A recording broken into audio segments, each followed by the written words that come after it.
Chapter 21, Norman Bucklew. Norman Bucklew flipped several sizzling pork chops over on the grill in the officer's cafeteria and checked the big pot of spaghetti boiling nearby. It was Sunday afternoon, 2 days after Brittany Monet's firing, and Bucklew was fixing his weekly spaghetti feast for his buddies. Within an hour, 6 inmates would join him at the same yellow Formica tables that Bucklew cleaned during the week for the guards. The inmates would devour plates of pasta covered with Bucklew's special tomato sauce. No one in the bureau liked to talk about it, but over the years, it had become custom at the hot house for the inmate cooks to take over the kitchen for themselves on Sundays. There was no way for the bureau to feed 1,200 inmates 3 times a day during the week without the help of inmate cooks, and most of these men, like Bucklew, could have earned 3 times their regular pay, $75 per month, salaries working in the prison industries. They chose the lower paying kitchen duty because they wanted to eat well, and on Sundays they did. Technically, the kitchen was closed. Inmates had to make do on Sunday morning with a brunch and coffee, milk and pastries, and a dinner of cold cuts and bread.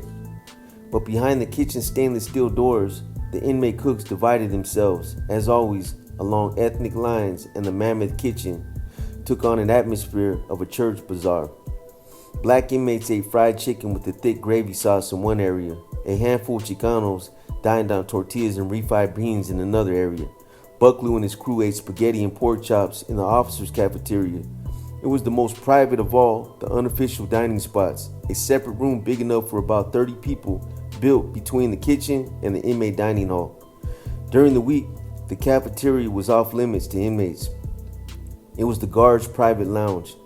For $1.25, they could take as much as they wished from a large salad bar, or choose between 2 hot entrees, soft drinks, tea, coffee, milk, freshly baked rolls, fresh pies, and cakes. But despite the bargain prices and the bountiful selection, the cafeteria was rarely crowded. Years ago, an inmate had been caught urinating into a stream kettle filled with beans bound for the staff dining room. There were stories about convicts ejaculating into sandwiches or spitting into them before serving them to guards.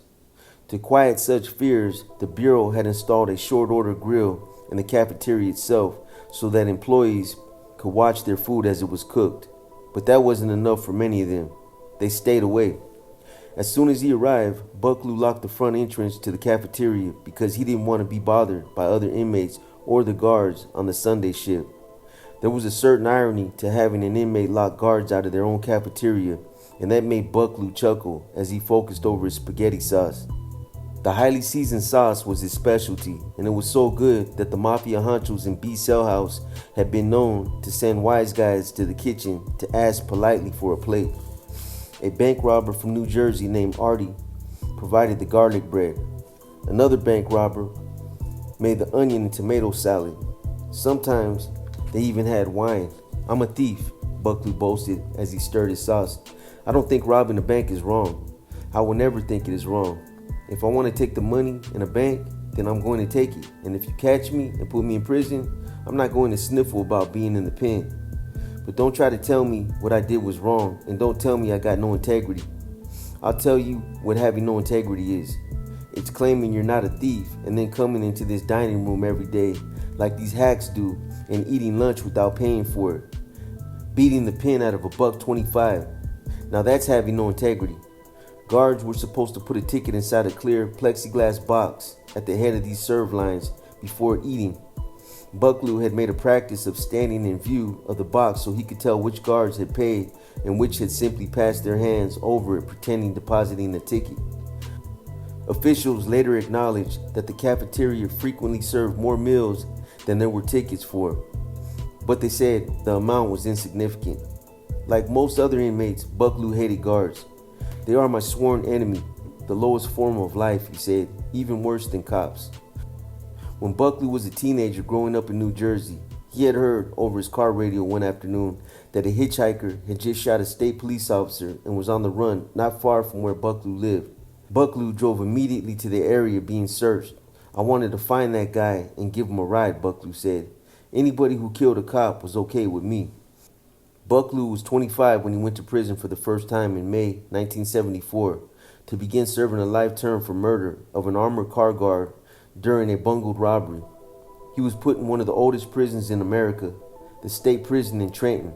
They had first opened in 1797. As far as Buckley was concerned, it hadn't changed much.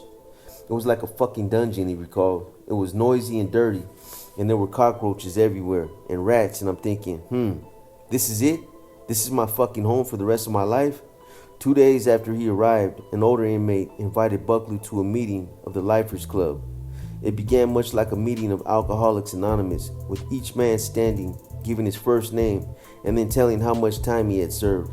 The first one says, I got 22 years down, and the next says, I got 25 years in, and on, Buckley recalled, and I'm thinking, shit, these guys have done some serious time in this rat hole. When the meeting ended, an inmate stopped Buckley. Hey, you ain't the kid who robbed the armored car? Yeah, Buckley replied proudly, that's me.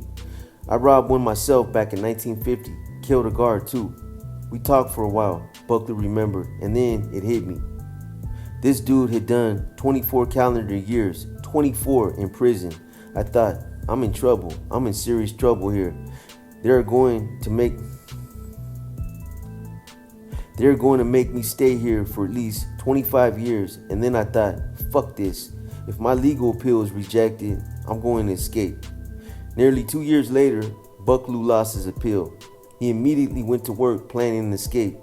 It had been 15 years since anyone had successfully escaped from Trenton, although several had tried. Sitting on his bunk, Buckley looked at every inch of his cell. There were only two openings, the air vent, which was much too small, and the toilet. Buckley walked over to the toilet and got down on his knees.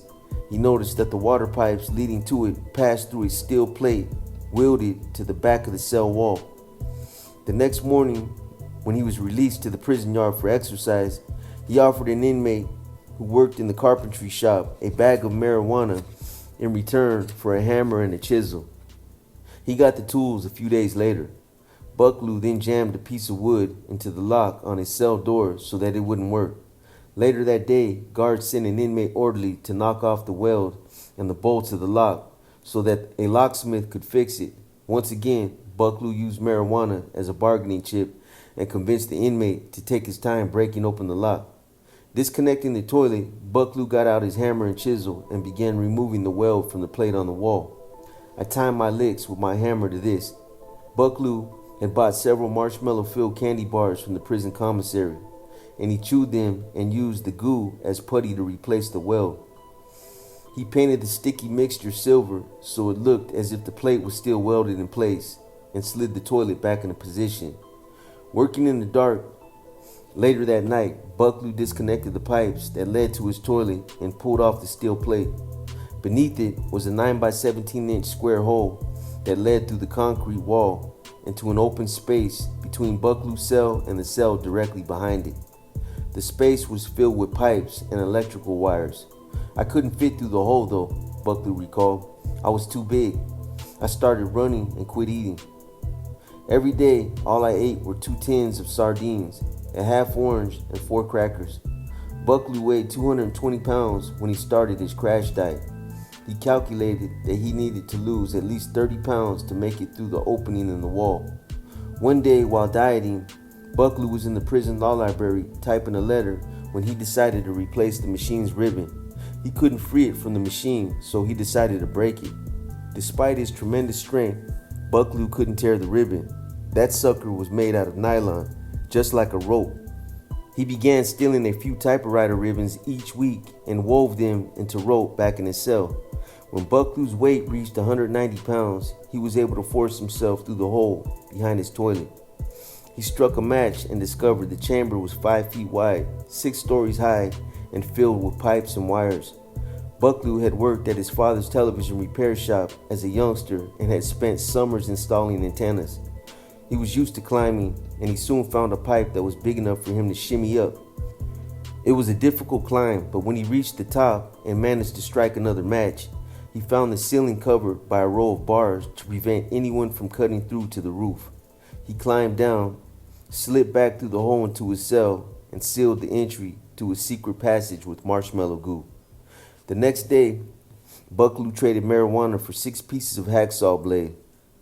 That night, he squeezed into the chamber again, climbed the pipe, and, hand over hand, like a child dangling from monkey bars, made his way across the bars on the ceiling until he was hanging directly under an air vent that led out into the roof. Bucklew tried to use one of the hacksaw blades to cut the ceiling's bars, but it was impossible for him to cut with one hand while holding onto a bar with his other. If he lost his grip, he would fall 70 feet. Disappointed, he returned to his cell. All the next day, Bucklew puzzled over how he could support himself under the air vent long enough to saw through the ceiling bars. By late afternoon, he had a solution. He stole a steel roller from a law library typewriter and took an inch-wide strong canvas belt from a wire gurney that was hanging in his cell block.